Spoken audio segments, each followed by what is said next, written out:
जय महाराष्ट्र पब्लिक। आप सभी का स्वागत है आज के इस YouTube के सेशन में, वन शॉट सेशन में, जहां पे मैं नीलेश सर आप सबके सामने बातें करने वाला हूं पॉलिटिकल साइंस के इस अमेजिंग चैप्टर के बारे में।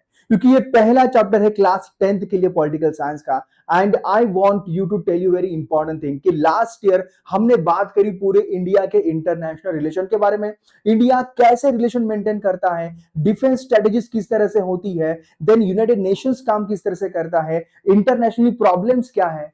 ये सब कुछ हमने दुनिया का देखा, लेकिन भाई अपना क्या, अपना देश कैसे काम करता है, वो आज देखने वाले कि पॉलिटिकल साइंस के पहला चैप्टर जो है वर्किंग ऑफ द कॉन्स्टिट्यूशन काम कैसे करता है उसके बारे में बात यहाँ पे करेंगे। वन शॉट में लेक्चर रहेगा, आपका लेक्चर अभी के भी कंप्लीट पूरा हो जाएगा, टेंशन की बात यहाँ पे नहीं है। तो चलिए शुरू करते हैं आप सभी के साथ काफी इंटरेस्टिंग वाला सेशन। एंड बात यहाँ पे करेंगे इस सेशन के बारे में कि इसमें हमें देखना क्या है। काफी सिंपल चीज मैं आपको बताने वाला हूं कि इस पर्टिकुलर लिविंग कॉन्स्टिट्यूशन में क्या क्या देखेंगे। हम देखेंगे कि भाई इंडिया एक वर्ल्ड की लार्जेस्ट डेमोक्रेसी कैसे है। देन पीपल जो यहाँ पे डिसेंट्रलाइज जो पावर करी गई है, मतलब पीपल में पावर बांटी गई है, मतलब हर एक व्यक्ति के पास पावर है कि इंडिया में, तो वो कैसी है वो सब कुछ हम यहाँ पे देखने वाला है। Then will also going to discuss about here are right to information क्या है, राइट टू इन्फॉर्मेशन आरटीआई क्या है जो 2005 में यहाँ पे पास किया गया था। ये है पिलर्स ऑफ डेमोक्रेसी के 1 2 3। ये पिलर्स के बारे में जरा डिटेल में जानकर यहाँ पे करेंगे। Then will going to have here tools for social justice and equality. मतलब इंडिया में हमने देखा है कि ये कंट्री इंडिया के लोगों ने बनाई है, तो इसी में सोशल जस्टिस और इक्वलिटी देने के लिए क्या क्या चीज है, जैसे बात करेंगे सोशल इंक्लूजन है, कुछ लोगों को रिजर्वेशन दिया गया है। देन वी हैव हियर कि वुमेन को भी यहाँ पे रिस्पेक्ट और डिग्निटी के साथ जीने का अधिकार है। देन वी हैव हियर कि हमने पॉलिटिकल रिप्रेजेंटेशन भी वुमेन को यहाँ पे दिया है। सो हाउ ये किस तरह से काम करता है, माइनॉरिटी के बारे में क्या चीज है, ये सब कुछ यहाँ पे डिस्कस करेंगे। तो चलिए विदाउट वेस्टिंग टाइम यहाँ पे शुरू करेंगे काफी बेहतरीन तरीके से इस लेक्चर में यूट्यूब के, जो आपको काफी ज्यादा फ्री में एजुकेशन हम यहाँ पे दे रहे हैं। लेकिन ये सब कुछ स्टार्ट करने से पहले I want to tell you very very important thing कि एग्जामिनेशन में जाने से पहले आपको पता होना चाहिए कि आपके एग्जाम का पैटर्न क्या है। So this is your paper pattern. ये क्या है, आपका पेपर पैटर्न है, आपका पेपर पैटर्न है। ओके, पॉलिटिकल साइंस, ये हम बात कर रहे हैं पॉलिटिकल साइंस के बारे में। Okay, so question 6 choose the correct option from the given options and complete the statement. ये आपका fill in the blanks 2 mark के लिए यहाँ पे आता है। Then complete state the following statement are true और फॉल्स है, और आपको उसके रीजंस यहाँ पे देने हैं जो 4 मार्क के लिए आता है, मतलब एक क्वेश्चन 2 मार्क के लिए। देन आपको कॉन्सेप्ट को एक्सप्लेन करना है कोई भी एक 2 मार्क के लिए। देन आपको जो कॉन्सेप्ट मैप है, ओके, फ्लो चार्ट वगैरह वो कंप्लीट करना है, आपको एनी वन करना है 2 मार्क के लिए।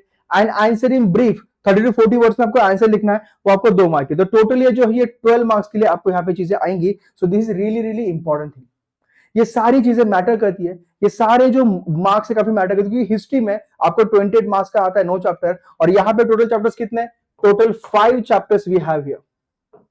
कितने, टोटल 5 चैप्टर्स यहाँ पे हैं, और उस 5 चैप्टर हम पढ़ने वाले। तो चलिए शुरू करते हैं। ये डिस्कस करने से आपको बताऊंगा कि इसमें और भी डिटेल में अगर आपको पढ़ना है, अगर आपको नोट सब कुछ चाहिए, टेस्ट वगैरह आपको चाहिए, लाइव लेक्चर चाहिए, आपके डाउट सामने हम सॉल्व कर सके, आपसे बातें कर सके, अगर आपको इस तरह का इंटरेक्शन चाहिए, तो इस महाराष्ट्र की सबसे सबसे बेहतरीन बैच, हर एक सब्जेक्ट को कवर करने वाली बैच, और यहाँ पे बेहतरीन टीचर्स आपको पढ़ाने वाले हैं। And we will going to introduce this batch, that is scholar batch, जो ऑलरेडी स्टार्ट हो चुकी है।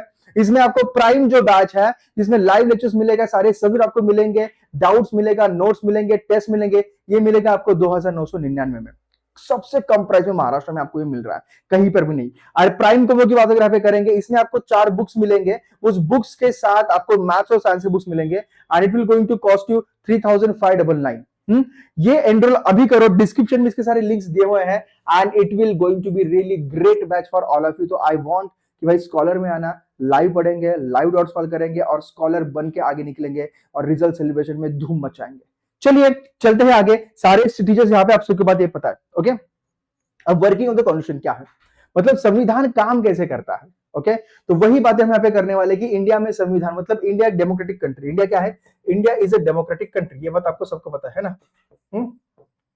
इंडिया एक डेमोक्रेटिक कंट्री है। मतलब हमारे इसमें डेमोक्रेसी है ना, क्या है, डेमोक्रेसी वी हैव हियर, ये बात सबको पता है, डेमोक्रेसी है। तो इस डेमोक्रेसी को किस तरह से अप्लाई किया जाता है वो यहाँ पे देखेंगे। तो इस पर्टिकुलर चैप्टर में गोइंग टू डिस्कस हियर क्या है डेमोक्रेसी, राइट टू वोट क्या है वो बात यहाँ पे करेंगे, इसका सबको वोटिंग का अधिकार है। Then will going to also discuss the decentralisation democracy यहाँ पे क्या है, right to information okay act यहाँ पे क्या है, then social justice and equality ये चीजें है क्या, वो सब कुछ यहाँ पे देखने वाले हैं।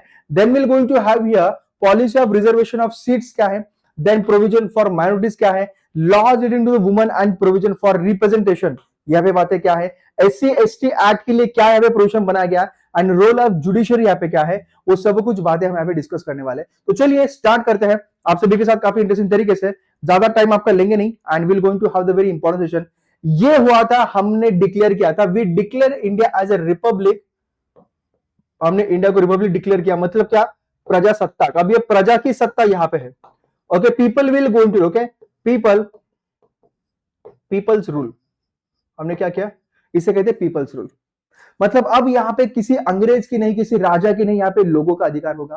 People will going to rule in this country, people के पास वो अधिकार होगा। तो ये बातें काफी इंपॉर्टेंट है। Raja ji declaring India as a republic, ये सब लोग यहाँ पे बैठे हुए हैं, प्राइम मिनिस्टर है, फिर हमारे उस टाइम के जो भी नेशनल फ्रीडम लीडर्स है वो भी यहाँ पे है, and they are witnessing here की पावर ऑफ ट्रांसफर हो रहा है अंग्रेजों से डायरेक्टली पीपल ऑफ इंडिया के बीच में। तो आगे बात यहाँ पे करेंगे, अपनी सिंपल तरीके से बताऊंगा आपको कि इसमें तीन इंपॉर्टेंट पिलर है, इस पर्टिकुलर चैप्टर में तीन पिलर्स जो है, पहला है डेमोक्रेसी, इसका मतलब है क्या वो समझेंगे, social justice and judicial system, ये सब कुछ जो बातें हैं ना इस पर्टिकुलर चैप्टर में डिस्कस करनी है। मैं आपको बताऊंगा ये इंडियन जो कॉन्स्टिट्यूशन है ये कहता है कि इंडिया में डेमोक्रेसी है, people will going to elect their own leaders, representative specifically, here is a word choice is very important, we are not electing the leaders, rather we are electing the representative, हम क्या कर रहे हैं, representative को हम elect कर रहे हैं, वी आर इलेक्टिंग, ओके, इन्हें हम नहीं कर रहे, इन्हें हम कर रहे इलेक्ट। तो वो हमारा रिप्रेजेंटेशन है, क्योंकि देखो इंडिया में हर कोई व्यक्ति जाके अपनी प्रॉब्लम सॉल्व नहीं कर सकता, इसलिए रिप्रेजेंटेशन काफी इंपॉर्टेंट है कि सारे लाखों लोगों के लिए एक प्रेजेंटेशन वो जाएगा, वो प्रॉब्लम यहाँ पे बताएगा सेंट्रल लेवल पे या विधानसभा में या लोकसभा में, and they will going to solve the problem with the help of the different schemes है, कुछ लॉज है, कुछ रूल्स एंड रेगुलेशंस है, इसे डेमोक्रेसी कहते हैं। ओके, देन बात करेंगे सोशल जस्टिस, सबको यहाँ पे सोशल जस्टिस मिलना चाहिए, भले आप किसी भी तबके से बिलोंग करते हो, whether you are rich, whether you are poor, whether आप कौन से रिलीजन से हो, कौन सी भाषा बोलते हो, that doesn't matter, each and everyone should get the social justice here, ये बात कही गई है अपने पर्टिकुलर कॉन्स्टिट्यूशन में।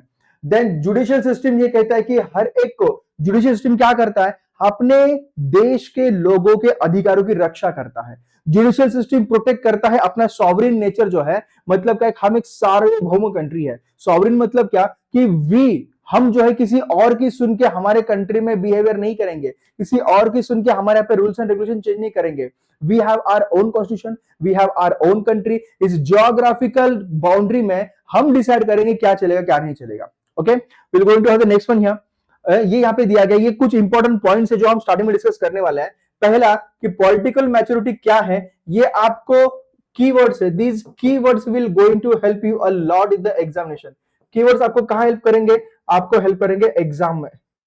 ओके, जो मैं आपको मिशन 2027 जो हमने ऑलरेडी बार बार ये कहा है कि आपका ये मिशन है भाई 2027 की तैयारी में, ये काफी इंपॉर्टेंट है ये सारे कीवर्ड्स, इसके ऊपर क्वेश्चन आएगा तो आपके 3 पॉइंट्स रेडी है। ओके, राइट टू वोट के ऊपर क्वेश्चन आएगा तो ये पॉइंट्स रेडी है, क्योंकि यहाँ पे ना आपको ये कीवर्ड्स लिखने, these are the keywords very very important when you are writing the answer, क्योंकि आंसर राइटिंग में हमारी गलती हो जाती है और साल भर दिमाग में ये रहता है कि सिर्फ फोकस कहां पे करें। So I have already given you this important keywords, and last में मैंने आपको ग्लोसरी यहाँ पे दूंगा स्कॉलर बैच में जो आपको मिलने वाली है। ओके, तो टेंशन की बात नहीं है। Largest democracy by voter population, then decentralisation का मीनिंग क्या होता है वो भी हम यहाँ पे समझेंगे। चलिए डिस्कस करते हैं बेहतरीन तरीके से कि पॉलिटिकल मैच्योरिटी एक्चुअली होती क्या है। Democracy does not merely imply representative structure, मतलब डेमोक्रेसी सिर्फ मेरा रिप्रेजेंटेशन वो आमदार खासदार या फिर एमएलए एमई एमपी वगैरह कर रहा है, सिर्फ उतना डेमोक्रेसी है क्या, नहीं। एक्चुअली क्या है, इसेंस मतलब क्या, उसका जो इंपॉर्टेंस है ना, वो इंपॉर्टेंस कहां पे, the importance of this particular to integrate मतलब क्या, मिलाना। ओके, इंटीग्रेट मतलब मिलाना the principles of democracy, democracy जो प्रिंसिपल्स है ना कि हर एक व्यक्ति के हाथ में पावर चाहिए, तो वो एक्चुअल प्रैक्टिस में कैसे आएगी, उस एक्चुअल प्रैक्टिस को लाना, अप्लाई करना और डेली जिंदगी को कंटिन्यू करना, उसे कहते हैं पॉलिटिकल मैच्योरिटी। ओके, ये इसके फीचर है। वंस ये होगा तब हम कहेंगे democracy becomes a integral part of the political life of the society, तब हर एक व्यक्ति के पॉलिटिकल लाइफ की वो एक पार्ट हो जाएगा। जब ये इंप्लाय होगा, जब ये प्रैक्टिकली होगा। समझ रहे हो? क्योंकि डेमोक्रेसी किसी फीचर दिखा के भाई सबके हाथ में सत्ता है, पॉलिटिकल पावर सबकी है, पब्लिक के हाथ में सत्ता है, वो कभी ना सामने वाले को खींच कर निकाल सकती हैं। लेकिन भाई वो निकालना आसान है नहीं। क्या सच में पावर मिल रही है? अगर मिल रही है तो कैसे वो अप्लाई हो रहा है? वो बातें काफी मैटर करती है। इसी को कहते हैं पॉलिटिकल मैच्योरिटी। जो बात हम यहाँ पे करने वाले हैं कि देखो होता क्या है, local government right to vote दिया गया है ग्राम पंचायत लेवल, पंचायत समिति लेवल पे। देन वी ऑलरेडी गिवन ग्राम पंचायत है, पंचायत समिति है, जिला परिषद है कि नहीं? हाँ, ये स्ट्रक्चर काफी इंपॉर्टेंट है। अगर मैं आपको बताऊंगा, okay, this is really important structure. ये है आपका ग्राम पंचायत, ये पंचायत समिति और जेडपी। ओके, तो यहाँ पे सबसे ज्यादा पीपल यहाँ पे होते हैं ग्राम पंचायत में, देन पंचायत समिति है एंड देन जिला परिषद है। ओके, तो यहां पे फिर उसके बाद ये निकल के आता है भाई स्टेट गवर्नमेंट, स्टेट गवर्नमेंट। फिर निकल के आता है आपका सेंट्रल गवर्नमेंट, है ना, पार्लियामेंट से हम कहेंगे। यहाँ पे आती है आपकी एमएलए आते हैं, यहाँ पे आते हैं एमपी। तो इस तरीके से होता क्या है, we are electing our representatives at different levels. हम ग्राम पंचायत में हमारे ग्राम पंचायत सदस्य हैं, पंचायत समिति में हमारे पंचायत समिति सदस्य है, देन जेडपी में हमारे जिला परिषद सदस्य है, देन स्टेट लेवल पे हमारे एमएलए जिसे हम खासदार आमदार कहते हैं, देन नेशनल लेवल पे हमारे मेंबर ऑफ पार्लियामेंट जिसे हम खासदार कहते हैं। Okay, so we have particular this system जिससे हम क्या करते हैं, चुनते हैं। And every year in India what is going to happen, यहाँ पे पार्टिसिपेशन होता है पीपल का, फ्री एंड फेयर इलेक्शंस होते हैं कंटिन्यूअसली। एंड इसी को हम क्या कहते हैं भाई, successful indicators of successful democracy. अगर सारे पीपल पार्टिसिपेट कर रहे हैं, अगर सभी यहाँ पे पार्टिसिपेट करके अपने अपने फ्री एंड फेयर इलेक्शन से रिप्रेजेंटेटिव चुन रहे हैं, देन वी कैन से कि भाई ये डेमोक्रेसी सच में अप्लाई हो चुकी है। तो इसके लिए जरूरत क्या है? ओके, ये मैंने आपको बताया कि पॉलिटिकल मैच्योरिटी। ओके, अगर मैं आपको बताऊंगा the features, okay, features of political maturity, ये है भाई फीचर्स के। ये काफी इंपॉर्टेंट वाली बात है, इसका मीनिंग आपको पता है, इसका डेफिनेशन मैंने आपको बता दिया। ओके, देन इसके फीचर्स जो है ना, डायरेक्ट सिटीजन रिप्रेजेंटेशन है, रेगुलर इलेक्शंस होनी चाहिए, इंक्रीज पॉलिटिकल पार्टिसिपेशन है, पॉलिटिकल कंपटीशन शोइंग कि भाई डाइवर्स एक्सपेक्टेशन है लोगों के बीच में, लोग काफी अलग अलग है, डिफरेंट कल्चर के, क्योंकि अलग अलग पीपल की डिमांड अलग है, तो इस वजह से वो डाइवर्स होना चाहिए, है ना। तो ये अगर आप लिखोगे तो आपको यहाँ पे ना 2 मार्क डेफिनेटली मिल जाएंगे। If there is a question, there will be a question about political maturity. Okay, आगे चलते हैं, will going to have very amazing thing. Right to vote सबको पता है। ओके, इंडियन कॉन्स्टिट्यूशन ने यहाँ पे राइट टू वोट ऑलरेडी दिया हुआ है, that is really important, right to vote दिया हुआ है।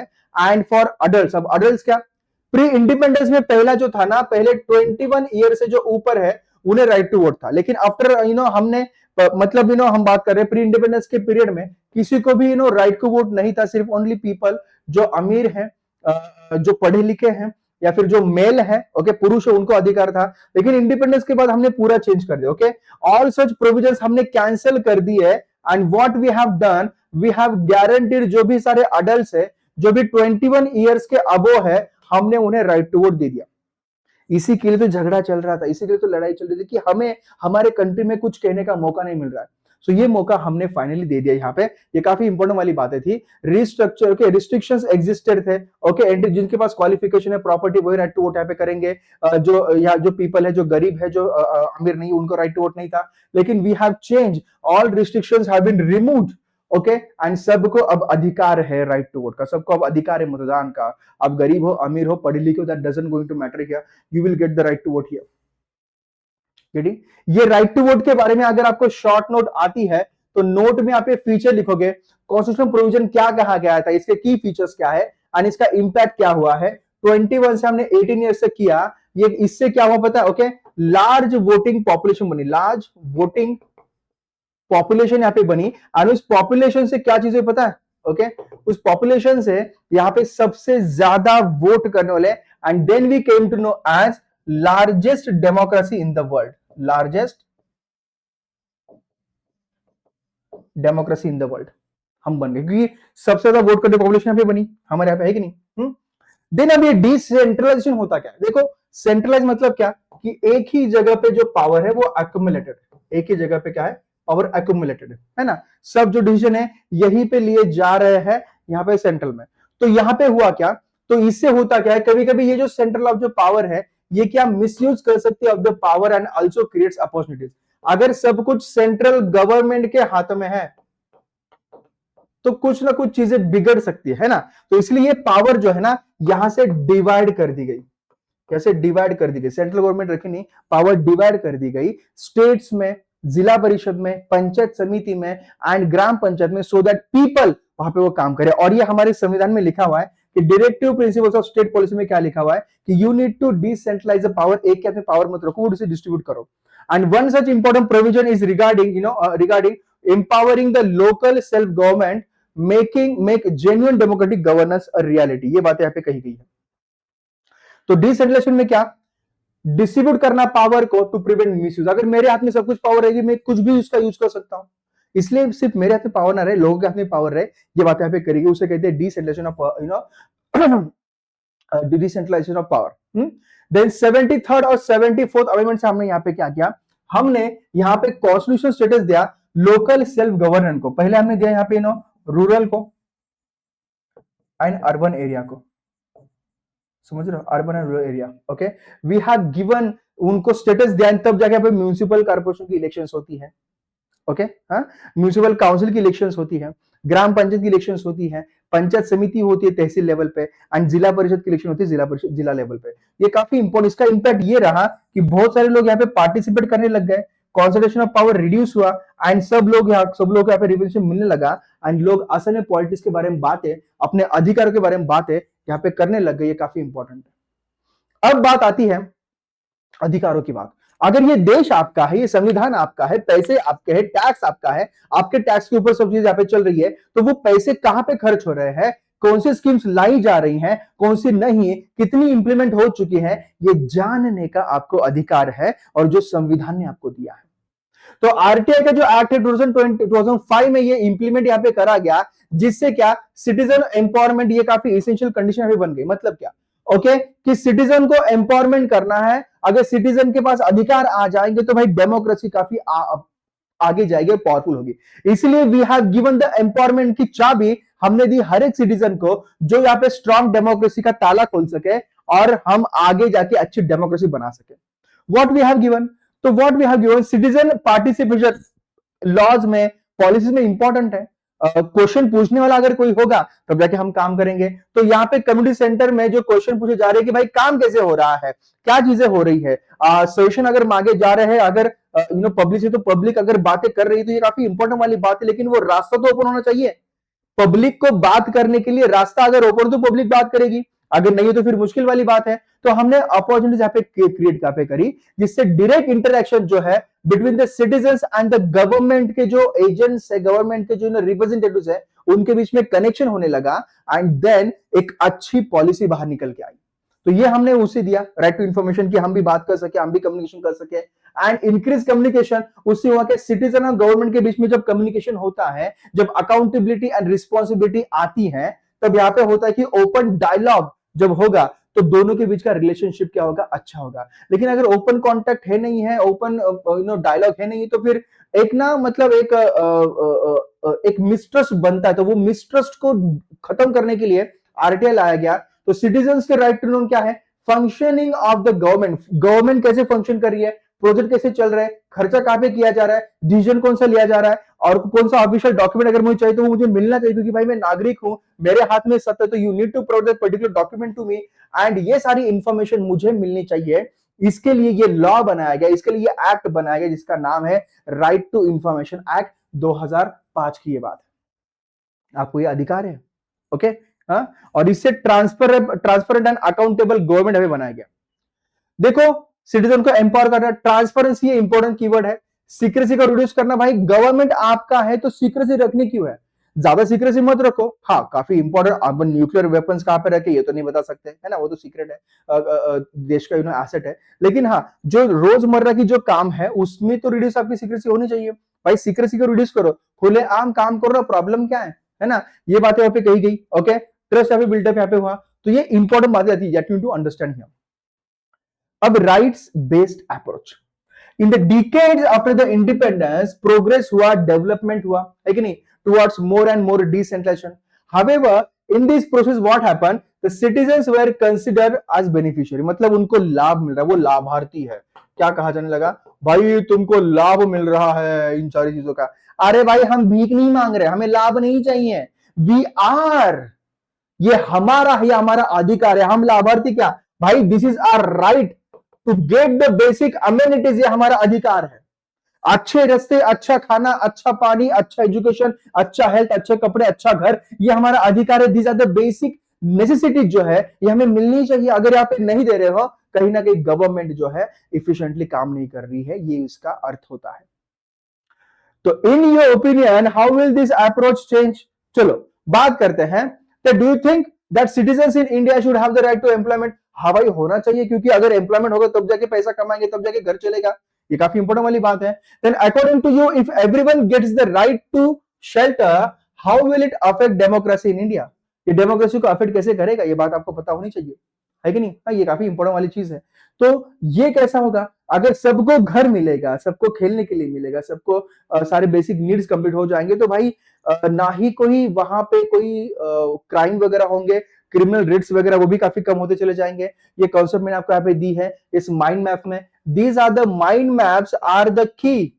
ओके, ये माइंड मैप्स है, ये आपको हेल्प करेगा कीवर्ड्स देने में हर एक इंपॉर्टेंट टॉपिक के। तो प्लीज इसे अपने नोटबुक में लिखना, ताकि आप ना परफेक्ट हो जाओ एग्जाम आने तक। मैं चाहता हूं कि हर कोई जो है परफेक्ट यहाँ पे हो जाए, इसीलिए हर एक टॉपिक के माइंड में भी आपको मैं यहाँ पे दे रहा हूं।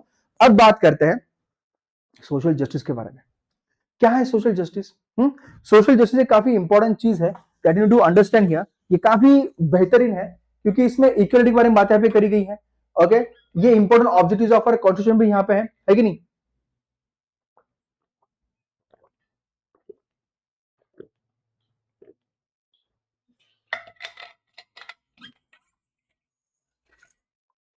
हम्म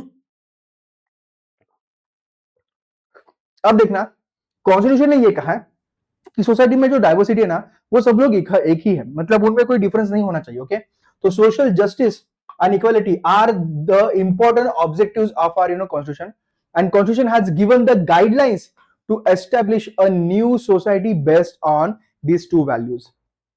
सोशल जस्टिस मिलना चाहिए, इक्वालिटी मिलनी चाहिए, सबको इक्वल तरीके से ट्रीट हो जाना चाहिए। कोई भी मतलब कोई अमीर हो तो उसे ही सिर्फ जस्टिस मिला ऐसा नहीं होना चाहिए। Okay, everyone should get the justice, ये काफी इंपॉर्टेंट वाली बात है। We are following the path laid down by our constitution to achieve this goal, ये भी इंपॉर्टेंट वाली बात है that you need to understand here. क्योंकि कोई भी डिफरेंस नहीं होना चाहिए, कोई भी inequality on the base of caste, religion हो, लैंग्वेज हो, जेंडर हो, प्लेस ऑफ बर्थ हो, प्रॉपर्टी हो, रेस हो, इससे ना कोई इनइक्वालिटी नहीं होनी चाहिए। सबने इकट्ठा काम करना चाहिए। सबने इकट्ठा अगर काम करेंगे, सबको इक्वल ट्रीटमेंट अगर मिलेगी, तो definitely what will going to happen, सब लोग इकट्ठा फील करेंगे भाई हम सब, ये मेरा Bharat. Okay, India is my country, all Indians are my brothers and sisters, and हम एक इंडिया की तरह यहाँ पे रह रहे हैं, ये सबकी कंट्री है। ये जब होगा, एक जब भाईचारा वाला संदेश यहाँ पे रहेगा, तो ना ही झगड़ा होगा, ना ही इनइक्वालिटी होगी। तो ये काफी इंपॉर्टेंट, ये फीचर गवर्नमेंट ने यहाँ पे इंप्लॉय करना चाहिए विद द डिफरेंट पॉलिसीज। ये मैंने आपको यहाँ पे दी है सारी चीजें, इसे आप अपने टेक्स्ट बुक में, नोटबुक में लिख सकते हो। अब रिजर्वेशन मतलब क्या है? रिजर्वेशन इज नथिंग बट, मैं इसे कहता हूं हेल्पिंग हैंड। क्या ये? This is nothing but a helping hand to the people those who are not getting the facilities to education and jobs and all. तो जिन लोगों को काफी सालों तक ना एजुकेशन नहीं मिला है, एम्प्लॉयमेंट अपॉर्चुनिटीज नहीं मिली है, उन सारे लोगों के लिए हमने रिजर्वेशन की पॉलिसी पे दी है। These are seats is meant for those section of the society who have been deprived of the opportunities for education and employment for a long period of time. समझ रहे हो?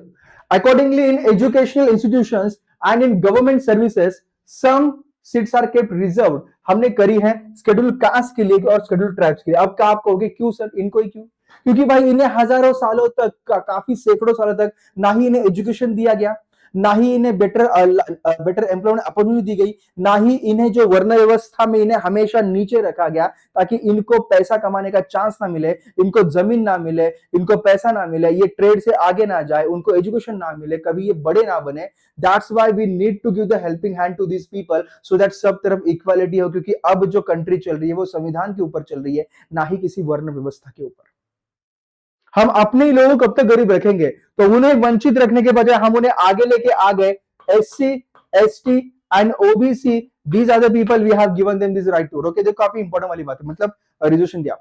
तो पॉलिसी रिजर्वेशन सीट्स क्या है, schedule caste के लिए क्या, education institutions में, ओके, ट्राइबल शेड्यूल ट्राइब्स को भी किया, अदर बैकवर्ड क्लास उनको भी दिया, ओके, ये सारे जो लोग गवर्नमेंट सर्विसेज में एंड इंस्टीट्यूशंस में हमने उन्हें रिजर्वेशन दिया ताकि वो भी एजुकेशन ले, वो भी जॉब्स करे एंड आगे जाके उनकी भी जो जनरेशन है वो भी आगे बढ़े, इसके लिए we have given these all things to them. Okay, तो पर्पस क्या था, representation for deprived section in the education and the jobs, political inclusion on the weaker section, okay, schedule caste, schedule tribes, ये सब कुछ बातें यहाँ पे हैं।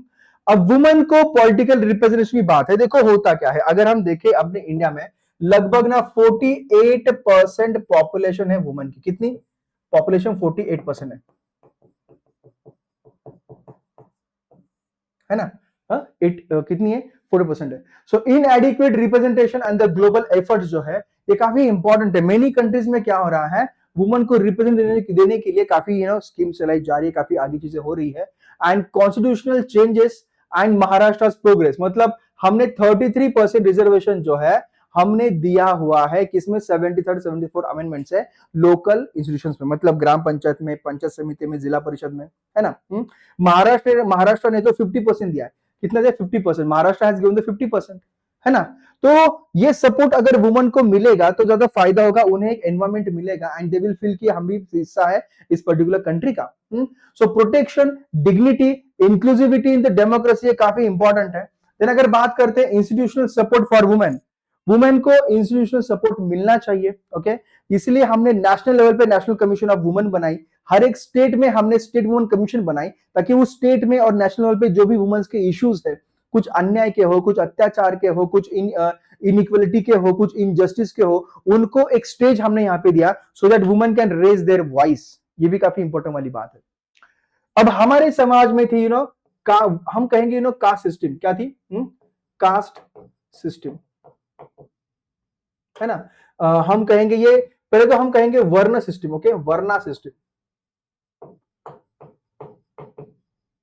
वर्णा system that change into the caste system, है ना। वर्णा बाद में चेंज हुई कास्ट सिस्टम में, तो इसे खदेड़ के बाहर फेंकना काफी इंपॉर्टेंट था। लेकिन जो माइंडसेट जो बना हुआ था, बिकॉज ऑफ दैट ना एससी और एसटी के साथ ना हमेशा एट्रोसिटीज होती थी, मतलब क्या अत्याचार होते थे, उन्हें घिन नजर से देखा जाता था, उन्हें इक्वली ट्रीट नहीं किया जाता था, उन्हें मेन चीजों से बाहर रखा जाता, मतलब ह्यूमिलेटिंग ट्रीटमेंट, एक अन्याय कारक, ओके, से भरी हुई जो ट्रीटमेंट है उन्हें दी जा रही थी। And this is an important act for establishing social justice and the equality. So this act prevents any injustice against the people belonging to the scheduled caste and scheduled tribes, and any act of atrocity committed against them is liable for the punishment. अगर उनके खिलाफ अगर ऐसी कुछ अगर commentary आप करोगे या इंजस्टिस करोगे तो डेफिनेटली वो क्या होगा, आपको यहाँ पे आपके खिलाफ लीगल एक्शन लिया जा सकता है, आपको पनिशमेंट दी जा सकती है। ये क्यों किया गया, ताकि हम प्रिवेंट कर सके जो भी इनजस्टिस हो रहा है, जो भी अन्यायकारक घटनाएं हो रही है एससी पीपल और एसटी पीपल के अगेंस्ट, क्योंकि they are the part of India, they are our brothers and sisters, why to उनके साथ ह्यूमिलेटिंग तरीके से बिहेव क्यों करे। इसलिए संविधान ने यह कहा भाई वो हमारे भाई बहन है, उन्हें प्रोटेक्ट करना काफी इंपॉर्टेंट है। सिर्फ वो पुअर है, जंगलों में रहते, इसका मतलब उन्हें प्रोटेक्ट नहीं करना चाहिए क्या? They are part of our country, they are part of our system. So provision दिया गया, वायलेंस नहीं होना चाहिए, ओके, इक्वलिटी को प्रमोट करे, जस्टिस को प्रमोट करे, ताकि उनको डिग्निटी मिले, भाई सबको आदर चाहिए, रिस्पेक्ट चाहिए, तो इनको क्यों नहीं चाहिए फिर? We need to provide this dignity to this people, इसलिए सारी ये बातें करी गई, ओके, हाँ, क्योंकि वो मार्जिनलाइज्ड है। अब बात करते हैं माइनॉरिटी मतलब क्या, less in number, less in number. The Indian Constitution has made several provisions for the protection of the minorities.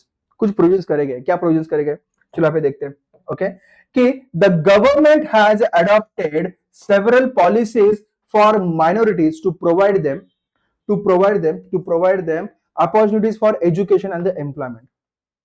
Okay, the Indian Constitution prohibit करता है कि कोई भी discrimination नहीं होना चाहिए, जो भी लेस इन नंबर है, फिर वो भाषा में हो, फिर वो आपके रिलीजन में हो, देन खाने में हो, कपड़ों में हो, मतलब the kind of people those who are very less in number in terms of religion, caste हो, भाषा हो, तो उनको प्रोटेक्ट करना इंपॉर्टेंट है। क्योंकि उनको अलग थलग नहीं लगना चाहिए. So that's why we have made this kind of provision. इनके खिलाफ एक्सप्लॉइटेशन नहीं होना चाहिए. जैसे जैन है, बुद्धिस्ट है, सिख है, क्रिश्चियन है, मुस्लिम है, these are very less in population in India as compare to the other populist section of the society. ये बातें यहाँ पे करी गई. इसके लिए कास्ट के ऊपर, रीजन के ऊपर, रेस के ऊपर, लैंग्वेज के ऊपर, रीजन के ऊपर कहीं पर भी डिस्क्रिमिनेशन नहीं होना चाहिए. That's why what we have given them opportunities in for education. We have given them opportunities in the employment in the government institution. That's why ना वो आगे आए और खुद को बेहतर करे. We have given them this thing. हमने उन्हें राइट टू इक्वलिटी दिया, फ्रीडम है, सबको एक्चुअली मिल रहा है, लेकिन ये इंप्लीमेंट करना काफी इंपॉर्टेंट था, क्योंकि हमारे संविधान में बातें ऑलरेडी कही गई है. So this is really important thing that we need to understand. थोड़ा अगर हम आगे चलेंगे, बातें यहाँ पे करेंगे. ये सब कुछ आपको मैंने दिए है कीवर्ड्स, ये आपको अपनी नोटबुक में लिखने हैं, भूलना बिल्कुल नहीं है. Laws related to women and provisions for representation. तो क्या है, कुछ लॉज बनाए गए हैं, क्योंकि देखो होता क्या है, हमें इलिटरेसी को रिमूव करना है वुमेन में, क्योंकि जितना हम लिटरेसी देख रहे हैं, कितने लोग हमारे शिक्षित हैं, तो वुमेन उसमें से काफी कम जो है उनको स्कूल जाने का मौका नहीं मिलता. इसीलिए हमारे गवर्नमेंट ने एक स्कीम भी चलाई, बेटी पहले बचाओ, उनकी संख्या बढ़ाओ, देन उनको पढ़ाओ. तो बेटी बचाओ बेटी पढ़ाओ, the scheme that we have started, that has got a good recognition and people ने भी काफी उसका खुद का माइंडसेट चेंज करने की कोशिश पे करी, and they want to implement all this things, है ना. बात यहाँ पे करेंगे इस तरीके से, राइट टू हैव, उनको इक्वल शेयर इन प्रॉपर्टी भी दिया गया. ओके, प्रॉपर्टी में इक्वल शेयर दिया गया फादर के और हस्बैंड के, जो कि एक इंपॉर्टेंट स्टेप है. देन उन्हें डाउरी प्रोहिबिशन एक्ट अभी बनाया गया, ताकि किसी भी महिला का शादी के बाद ससुराल वाले छल ना कर सके, उसे तकलीफ ना दे सके, क्योंकि डाउरी के लिए हुंडा जिसे कहते हैं ना. And act against sexual harassment, हमेशा से महिलाओं को एक गंदी नजर से देखा गया है, जैसे नहीं देखा जाना चाहिए. She is a part of our system, she is a part of our India, she is a part of our society. Domestic violence क्या मतलब, आपके पास मसल है, ट्राइसेप है, बाइसेप है, भाई उससे आप क्या उसे मारोगे, धमकाओगे, ये नहीं होना चाहिए. तो डोमेस्टिक वायलेंस जो है ना, मतलब घर में पुरुष को भाई मसल ज्यादा दिए गए, मतलब वो कुछ भी करेगा क्या, तो ऐसा नहीं होना चाहिए. सो इसलिए ना डोमेस्टिक वायलेंस प्रोहिबिशन एक्ट अभी बनाया गया, जो कि काफी इंपॉर्टेंट वाली बात है. Let me to understand here. Okay, laws relating to the women and provision for representation. So in the post-independence period, efforts were made for empowering the women and taking into consideration the problems of women. Women के problems को लिया गया और उन्हें ना कुछ provisions दिए गए एंड कुछ लॉज बनाए गए, ताकि वो बेहतर फील यहाँ पे कर सके. ये काफी इंपॉर्टेंट बात है. इसके लिए कुछ कीवर्ड्स मैंने आपको दिए. कौन से लॉ बनाए गए भाई, 1, 2, 3 एंड 4 दिस लॉज यहाँ पे बनाए गए. रिप्रेजेंटेशन दिया गया 33% दिया गया भाई नेशनल लेवल पे. ओके, महाराष्ट्र में भाई 50% दिया गया है, और कुछ स्टेट्स में. ये बातें भी आपको पता होनी चाहिए. ये नेशनल कमीशन बनेगी वुमेन की, जो हमने बात पे ऑलरेडी करी हुई स्टेट लेवल पे, है ना. मतलब नेशनल लेवल पे नेशनल कमीशन है, स्टेट लेवल पे state level state commission for women पे बनाई गई है. आगे चलते हैं, बातें पे करेंगे. ये वुमेन के बारे में हमने देखा कि क्या क्या इश्यूज वगैरह है, ताकि ना यहाँ पे जो भी इश्यूज वगैरह होते हैं नेशनल लेवल पे, अत्याचार हो या फिर कुछ इंजस्टिस हो, वो यहाँ पे डायरेक्टली जा सकते हैं नेशनल लेवल पे, एंड दे कैन वहां पे उन्हें इमीडिएटली असिस्टेंस मिलता है, इमीडिएटली रिलीफ मिलती है. तो इसलिए कमीशन में बनाई गई. ये काफी इंपॉर्टेंट है. अब बात करते हैं representation of women in the representation of women, representation women in election. तो यहां पे ना वुमेन की पॉपुलेशन ज्यादा है, लेकिन पार्टिसिपेशन देखो 51 में था 4.5%, एंड 2014 में था 12.14%. 2019 की बात करेंगे 14% अराउंड है. लेकिन वो भी नंबर बदलना चाहिए, वो भी नंबर आगे आना चाहिए, बिकॉज पॉपुलेशन जो है, अगर हम पॉपुलेशन की बात अगर यहाँ पे करेंगे, वो अराउंड 48% है. अगर हम रिप्रेजेंटेशन की अगर बात यहाँ पे करेंगे, वो फिर 15% है. तो भाई यहाँ पे तो कहीं ना कहीं गड़बड़ है. तो मतलब लगभग 33% कम है. तो बाकी महिलाओं का रिप्रेजेंटेशन कहां पे, क्यों नहीं आ रहा है? उनके प्रॉब्लम्स को कौन उठाएगा, फिर उनके प्रॉब्लम्स को आगे लेके कौन लेके जाएगा?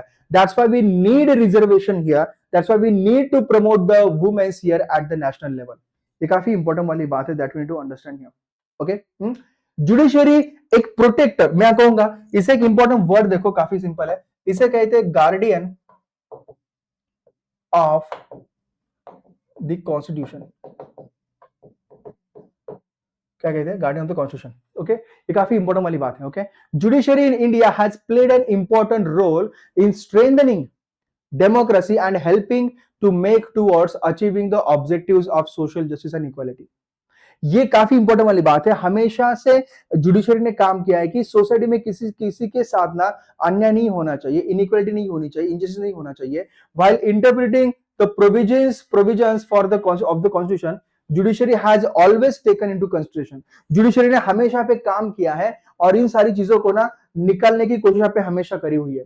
ये बात आपको ध्यान में रखनी चाहिए। तो हम यहाँ पे कुछ बातें करेंगे कि कौन कौन से पॉइंट्स में जुडिशरी काम करती है। ओके, तो जुडिशरी की बात पे करेंगे, उसका इंटरप्रिटेशन ये है कि always taken consideration the fundamental objective, her citizen के फंडामेंटल राइट को प्रोटेक्ट करने की जिम्मेदारी, संविधान की जो जिम्मेदारी दी गई है वो जुडिशरी के ऊपर है।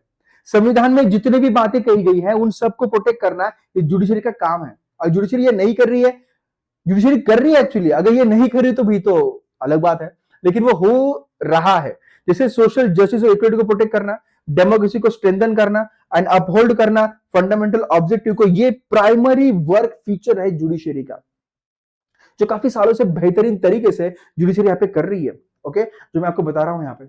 अगर आगे चलेंगे बात यहाँ पे करेंगे बेसिक फ्रेमवर्क, मतलब ना एक होता है बेसिक स्ट्रक्चर, मैं अगर आपको बताऊंगा यहाँ पे। ओके, हाँ, मतलब बेस क्या है, बेस ऑफ द कॉन्स्टिट्यूशन क्या है। ओके, हाँ, कॉन्स्टिट्यूशन किसके ऊपर बेस्ड है? तो बेस एक लिविंग डॉक्यूमेंट है। लिविंग डॉक्यूमेंट क्योंकि है क्योंकि वो चेंज हो सकता है according to the changing condition.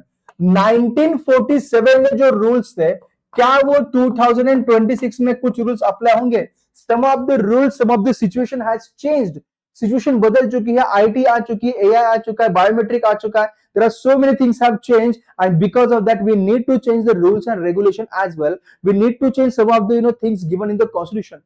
कुछ लॉज बदलने पड़े, कुछ आर्टिकल बदलने पड़े, कुछ नए लॉज लाने पड़ेंगे। इसके लिए संविधान को बदल करना, उसमें कुछ चीजें ऐड करना और जो चीजें की जरूरत नहीं है वो चीज को निकालना, ये फीचर होना काफी इंपॉर्टेंट है। इसलिए हमारे संविधान में कुछ चीजें कुछ सालों बाद ऐड होती है और कुछ चीजें निकाले जाती हैं। इस प्रोसेस को कहते हैं amendment, amendment of the constitution, amend करना, बदल करना।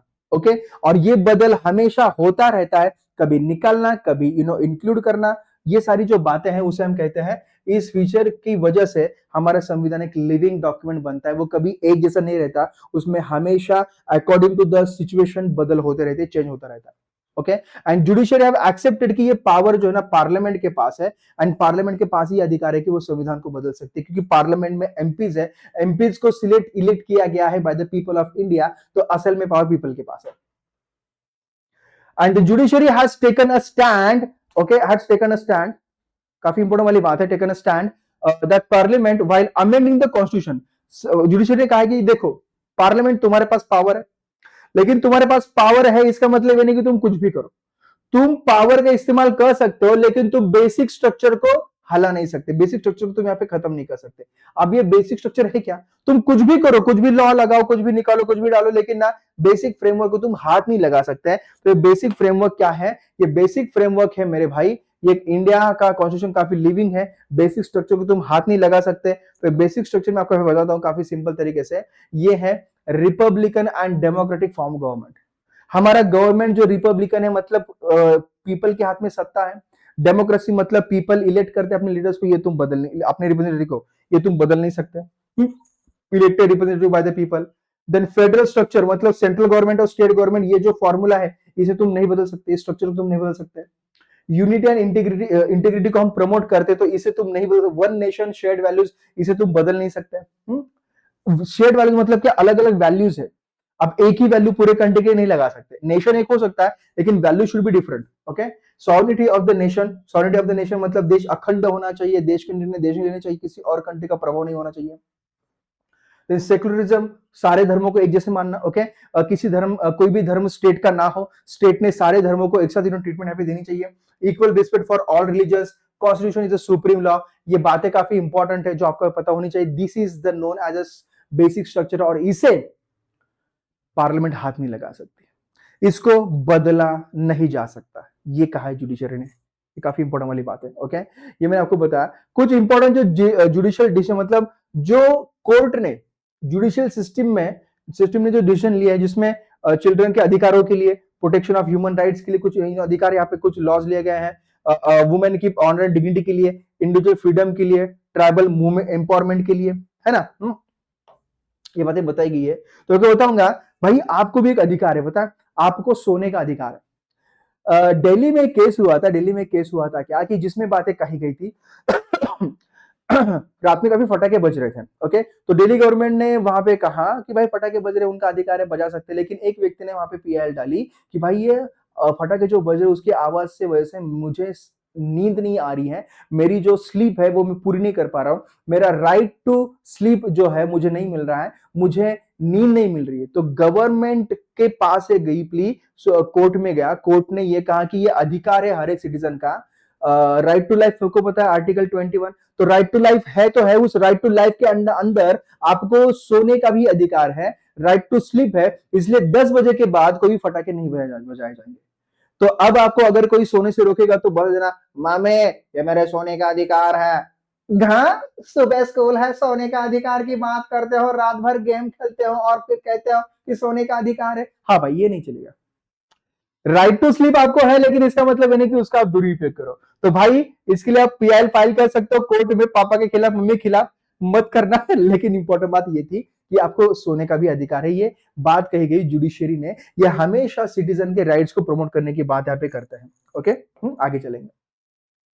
राइट ऑफ चिल्ड्रन, ये मैंने बातें सारी आपको बता दी।